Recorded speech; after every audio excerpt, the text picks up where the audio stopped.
Hello everyone, and welcome to this video and also the one that follows it, in which we will be looking at developing the four equations of motion that describe the geodesics followed by massless particles in the Kerr space-time.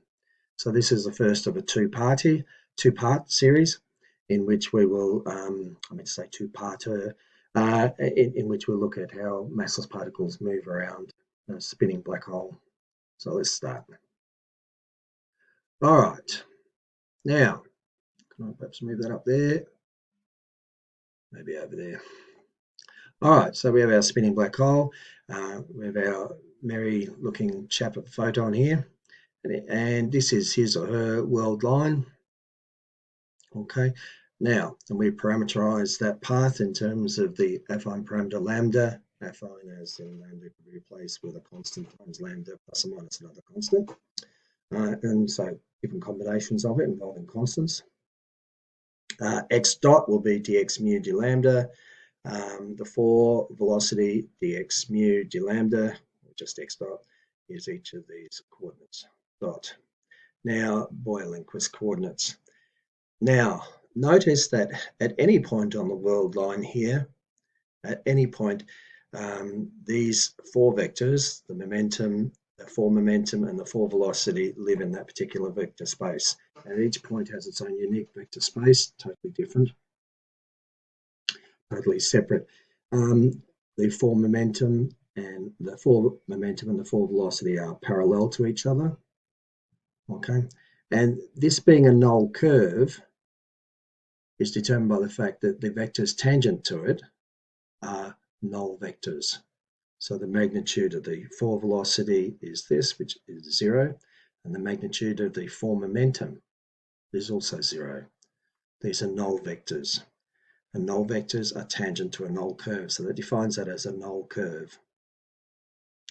At each point on this curve, there is a unique vector space in which these vectors live, and these vectors, 4 velocity and 4 momentum, are parallel to each other. They are multiples of each other.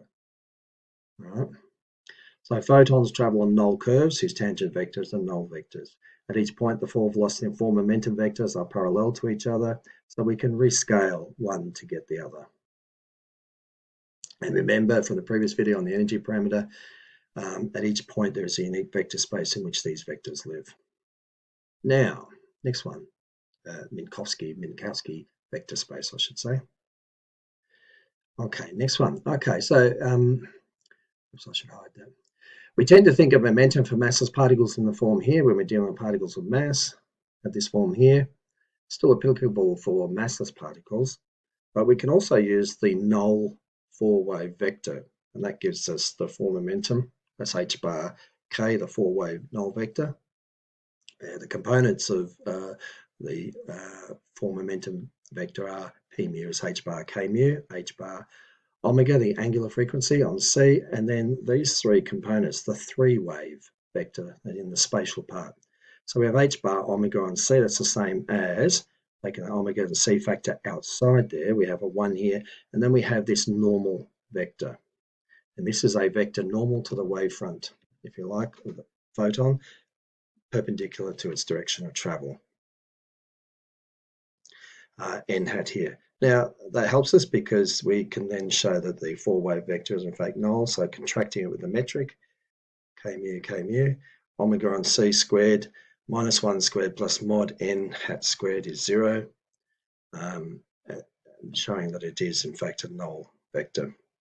So the components of the 4 momentum are h bar k mu is h bar omega on C, again the angular frequency, that's radians per second, over C, k, and that's h bar 2 pi f on C, k 3-wave vector again, h bar 2 pi on lambda, where f can be replaced with c on lambda, and we get 2 pi on lambda. Then, now the magnitude of the 3-wave vector here is 2 pi on lambda. Now the energy of a photon can be written as h bar omega, and that's equal to h f. Now h bar is a reduced Planck's constant, meaning h over 2 pi. Omega here is 2 pi f, so you can see how this becomes h on 2 pi, omega becomes 2 pi f, and the 2 pi's cancel out, and we're left with h times f. So Planck constant times f. Now, in the last video, I did h bar f, and I called f the angular frequency. And so long as I mean the angular frequency, that's correct. But generally, it's shown in textbooks as omega. So I just want to make that clear here. In hindsight, it would have been better had I used omega here and not f. Had I used h bar omega and not h bar f as I did in the last video. So long as we're talking about the angular frequency, which is radians per second, you could call it f, which is what I did, but the general usage in practice has always been to put omega there. F is the oscillation, or the number of cycles per second, the hertz, measured in hertz, and that's the number of cycles per second. That's that frequency there. They're two different things. Now, we can express the components of the form momentum of massless particles in terms of the derivative of its rescale coordinates x dot mu. So we could write the form momentum as this, because we are free to rescale our coordinates. I've talked about that in previous videos. I won't go through it here again, but I've given examples in previous videos in this series. But we can rescale those coordinates you saw on the diagram on the previous page, so that these components here of this vector match these. Okay. All right, let's move on then, because we want the equations of motion ultimately. All right. Now, it makes sense to start with our Lagrangian. So here's our Lagrangian, half g mu, x dot nu. And in the very first video, I've just pulled that from there, but this time I've adapted it for the massless particle. So you see there's no mass m on 2 term here. Okay, so here's, now this applies for the photon, for them, or massless particles in general. So this is the Lagrangian we'll use. All right, now remember we used the Euler-Lagrange equations. So you see all this in the first video, so I'm just briefly running through it here again, just for the photon. Now, starting with our coordinate x0 is ct and x dot 0 is ct dot, putting that in here with Euler-Lagrange equation. Would have been good if I had a c in there, would have been very good, and a c in here underneath. Anyway, dd lambda of all this, right, is that dd lambda of this, right, all to 0. Remember dd lambda, remember t dot is a function of lambda, so we're going to, and phi dot's also of lambda. So we end up with this. This doesn't change. We have c squared here, t dot. So we've already differentiated this from the previous. I spoke out of turn there, because if I go back here, remember how we had ct dot phi dot, and we differentiate with respect to t dot. So when we do that, this will disappear here, and we'll have a phi dot, and this will disappear, and we'll have 2 at the front here, c squared t dot.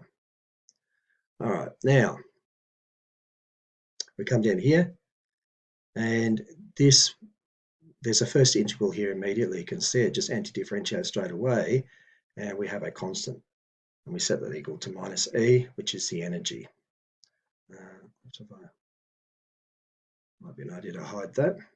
And that gave us a half CTT, CT dot C plus so on and is equal to E. Divide through by C, and we have dl dt dot is CPT is minus E. All right. I should perhaps dl CGT dot and CPT. And so the covariant component of momentum, the covariant time component of momentum, P subscript T, is minus E on C. Just exactly what we expect. Okay, doing the same thing for the fourth coordinate. X3 is phi, x dot 3 is phi dot. And putting that in again, notice there's no dl d phi term, just as in the previous slide there was no dl d t dot term. And so it gives us all here straight away, and we can see immediately there's another first integral of motion here, and that's the angular momentum about the axis of rotation. So think of a plane perpendicular to the axis of rotation, and the momentum, that's the angular momentum about that. So it's only this component of angular momentum that's actually conserved. I've spoken about that in previous videos, so I won't do that again, but it's just a constant term h. And so we have a half g phi t ct dot plus a half g phi phi dot equals h. Now this component of the form momentum, photon's form momentum, is conserved along geodesics, so p covariant component phi. So the covariant component, P subscript phi, is this, is H. All right.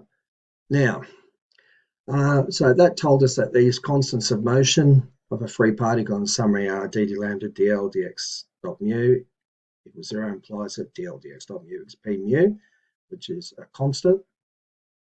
And two such constants were minus e and h, the energy of the particle and on its trajectory, and its angular momentum about the vertical axis, the phi component of angular momentum. So it's only that one component that's conserved, not the whole angular component, not the whole angular momentum of the particle.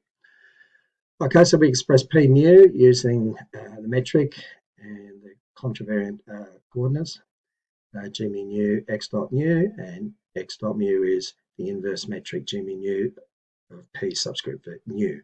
Okay, now so far we have found the following components of the tangent vector of generalized geodesic, where u mu is dx mu d lambda is ct dot. I'll leave those out for the next video, and phi dot. All right, so we found ct dot was this, phi dot was this, and then our next step was to make some substitutions. And one substitution was this, that this term in the metric, which is this one here, there's a convenient substitution which will help us later on. And that substitution will be this one here.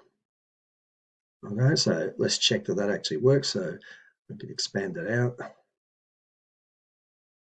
like that. All right, and expanding again gives us this. Keep going. Sine squared can be replaced with 1 minus cos squared theta. And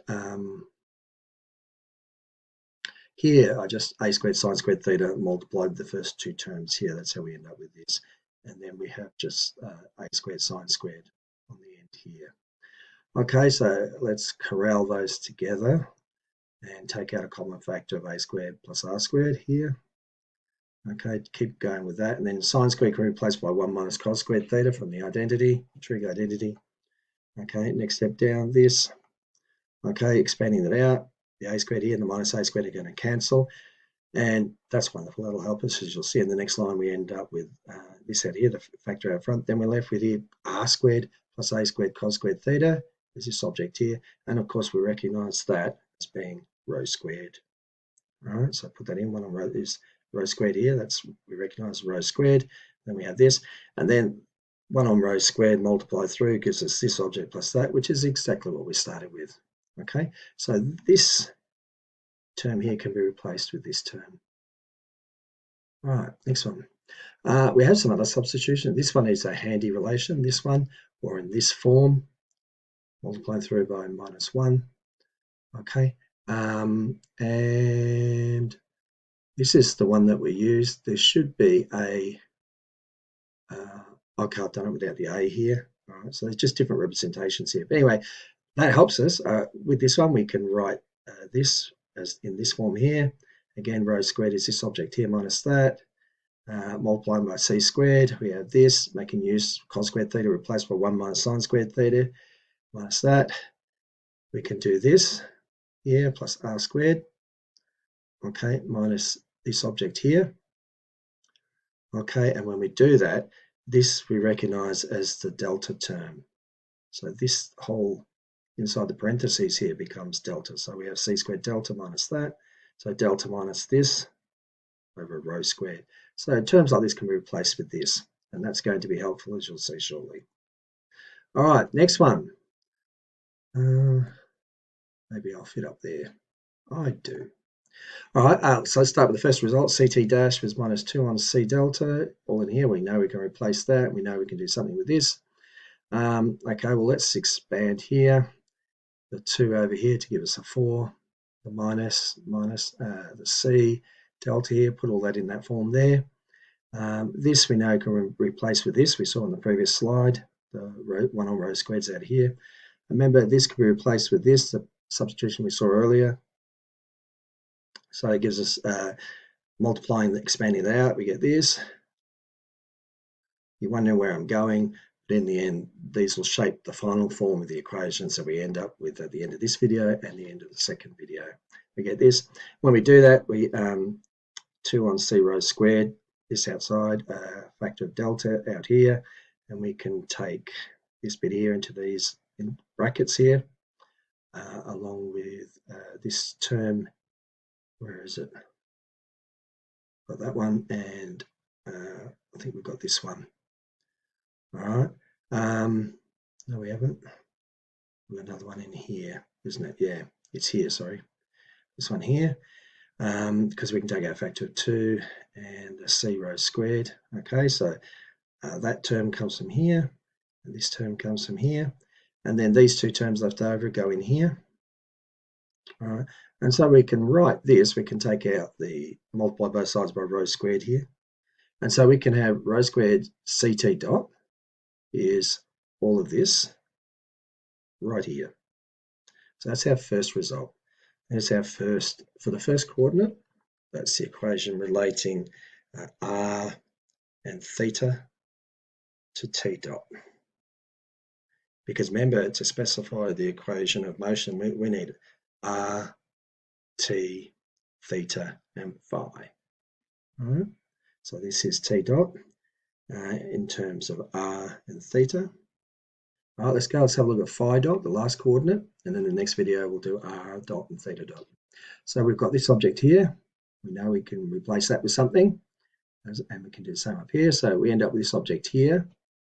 Multiply through by sine squared to cancel that one out. We end up with this term, which we know we can do something with right here. This one here, that can be replaced with that. Now, let's have a look here what we can do. Minus 2a, we've got this delta term again, and we have another delta term over here. So we'll collect those and put them into the square brackets here. And we'll take this term and this one, put them over here. And we get, now multiply both sides by rho squared. So we have rho squared phi dot. So rho squared phi dot gives us all of this. Okay, now in the next video, we'll use the Hamilton-Jacobi equation to find the Carter constant. Remember we did that with particles of mass, as we did in the videos prior to this one, which is the ones on mass. I think it was numbers 18 and 19 actually. So the Carter constant will help us find expressions for r dot, theta dot, components of the motion of a photon in space-time. All right, now, so far, we have found the following equations of motion for a photon or some other massless particle in the Kerr space-time. So rho squared ct dot's all that, rho squared phi dot's all that. Okay, all right, everybody, I hope that bit's helped. And then in the next video, we'll find the next two equations, and then we'll have a complete set of 4, which will allow us to numerically solve them and plot the geodesics that photons or massless particles follow. So I hope that's helpful to you, and thank you very much for watching, and I'll see you in the next video.